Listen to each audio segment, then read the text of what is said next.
In 1948, the State of Israel was born, yet there was no state for the Arab Palestinians. Why was that? What about Gaza? What about the West Bank? Let's discuss. Good to have you back on the channel. If you're new, my name is Stefan, I'm a Dutch history teacher and I make videos about history for you. If you like that, consider subscribing and don't forget to hit the notification bell. Oh, and about my second channel, it's called Actual History. Do give it a watch. Alright, let's start. Now, many pro-Palestinian activists claim that the current conflict didn't start on October 7th. They speak about the Israeli occupation that has been ongoing ever since 1948. And it is true that over 700,000 Arab Palestinians fled or were expelled during the 1948 Arab-Israeli War. This is known as the Nakba. Many ended up in Gaza and the West Bank, yet those areas did not come under Israeli occupation, but under Egyptian and Jordanian rule respectively.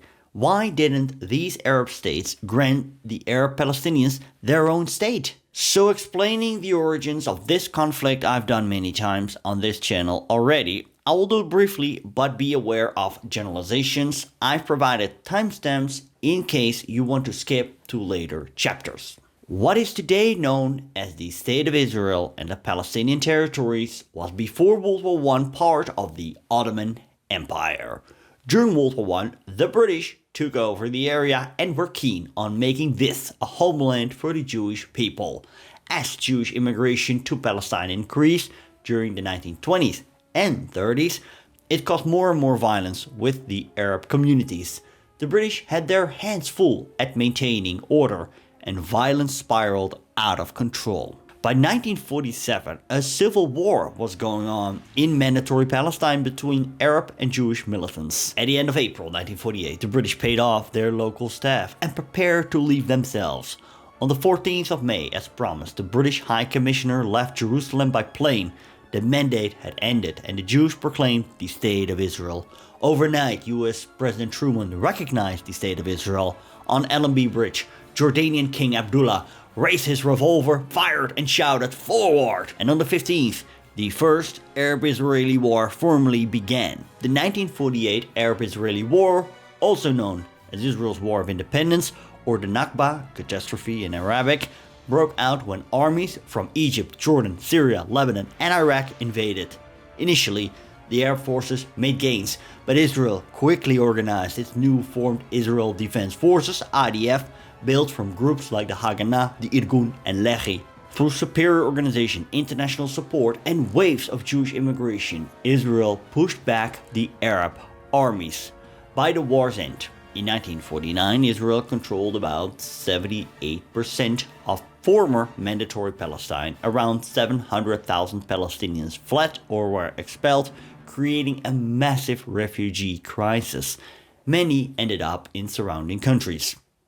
Around 200,000 to 230,000 ended up in the Gaza Strip, another 350,000 in the West Bank. Real quick, I have a new YouTube channel. It's called Actual History and focuses on more recent events and its histories. Recently, I made a video on the different views on the 2023 October 7 attacks. In case you're curious, check out the link up here or in the pinned comment. So first of all, what happened to the Arab Palestinians that ended up in Gaza after 1948? Although their suffering was immense, the Palestinians who became refugees in the Gaza Strip 1948-49 did not simply resign themselves to their fate.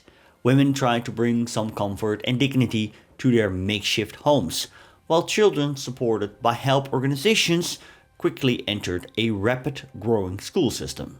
A modest economy emerged, rooted in local services, agriculture and small-scale industry.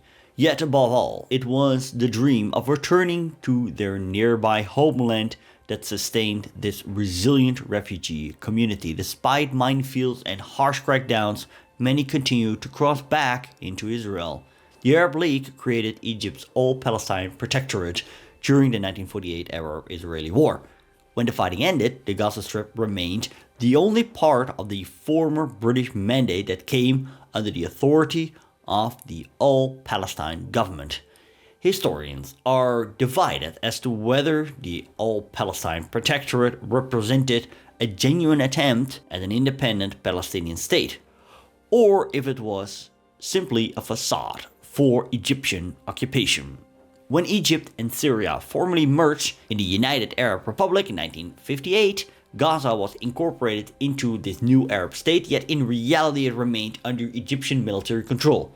Arab states largely treated the Palestinian cause as part of the larger Arab-Israeli conflict, not as a project for Palestinian sovereignty. Under Egyptian administration, the Gaza Strip remained a unique and separate political territory. In a world dominated by sovereign states, it occupied an uncertain position, caught between borders and power struggles, making it a volatile hotspot. The political climate in Gaza encouraged unusual cooperation between communists and Islamists.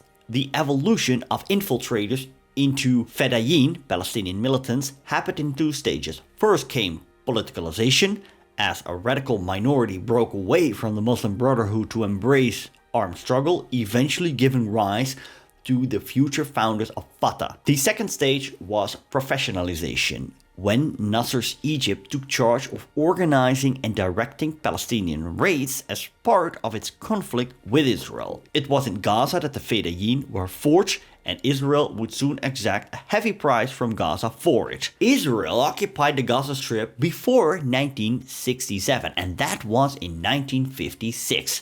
Not long after the 1948 war ended, clashes began again along the armistice line between Gaza and Israel, escalating into frequent border fighting during the early 1950s. To stop this from turning into a new full-scale war between Israel and the Arab states, various attempts were made through political talks, military strategies, and economic plans to resolve Gaza's precarious situation. However, all these efforts failed, leading to the outbreak of the 1956 war. This conflict is also known as the Suez Crisis and encompassed a British-French-Israeli invasion of Egypt. When Israel captured Gaza during that conflict, it planned to annex the territory, but in March 1957 Israel was forced to withdraw, and Egyptian military control was re-established. From that point onward, Gaza was cemented as a separate geopolitical entity, one that would become closely tied to the broader Palestinian-Israeli conflict. Let's take a look at the West Bank under Jordanian occupation. After the 1948 Arab-Israeli War, Jordan's Arab Legion moved into the West Bank, and under the 1949 Armistice Agreement with Israel, took formal control of the territory. This marked the beginning of the West Bank's existence as a separate geographic and political unit. At that time, about 450,000 Palestinians lived there, but they were soon joined by roughly 350,000 refugees who had fled from the coastal plains, Galilee and the Negev. By 1952, the Jordanian authorities recorded a population of more than 740,000 in the West Bank, nearly half of them refugees. In April 1950, Jordan's parliament formally annexed the West Bank, calling it unification with the East Bank. King Abdullah had already laid the groundwork during and after the 1948 Arab-Israeli War, appointing military governors, granting Jordanian nationality to Palestinians, and organizing parliamentary elections across both banks. The process was swift, deliberate, and relatively smooth, lasting under 2 years. Though most of the world did not recognize the annexation, it was widely accepted on the ground until Israel captured the territory in 1967. Jordan granted West Bank Palestinians citizenship, representation in government, and integrated the region into the Hashemite Kingdom. In 1950, the Jordanian parliament formally voted for unity between the East and West Banks, despite objections from the Arab League.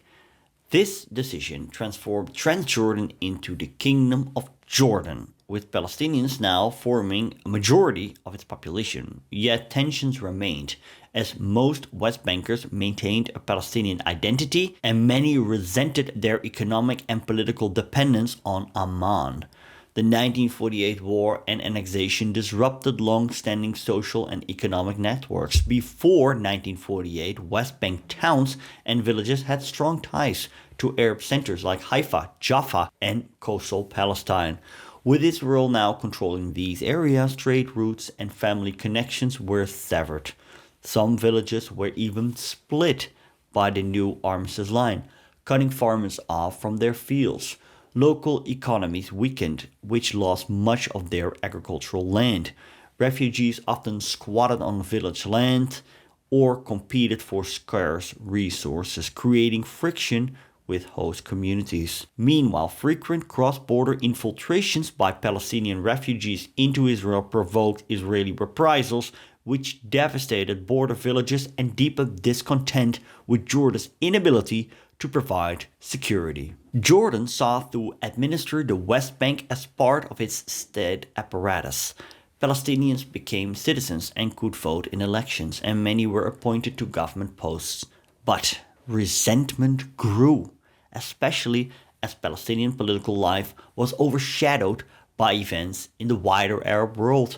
The 1950s and 1960s saw Arab nationalism rise, fueled by Egypt's Gamal Abdel Nasser. His pan-Arab message of liberation, revenge, and unity deeply resonated with the Palestinians, especially in the West Bank and refugee camps, where his portrait often hung beside that of King Hussein. Political radicalism spread, and West Bank politics increasingly challenged Jordan's monarchy. Palestinian support grew for parties like the Ba'athist, Communists, and Muslim Brotherhood, and later for guerrilla movements like Fatah. Jordan tried to balance suppressing radical opposition and allowing Palestinians some participation in government, but tensions persisted. The creation of the Palestine Liberation Organization, PLO, in 1964 intensified these strains as it symbolized an independent Palestinian identity, separate from Jordanian rule. By 1967, Arab nationalism and Palestinian activism had reached a fever pitch. Nasser's call for war against Israel galvanized mass demonstrations across the West Bank, pressuring King Hussein to join the Arab military alliance. When Israel launched its preemptive strike in June 1967, Jordan entered the conflict but suffered a swift defeat. Within 3 days, Israel occupied the entire West Bank, ending Jordanian control. This defeat dramatically reshaped the region. Hundreds of thousands of additional Palestinians became refugees. The West Bank was placed under Israeli rule, and Palestinian nationalism began to crystallize around independent organizations like the PLO. The 1967 laws marked the end of Jordan's West Bank era and set the stage for the next phase of the Arab-Israeli conflict. Learn about why there never had been a Palestinian state thus far by clicking on this video. It's on my new channel, Actual History.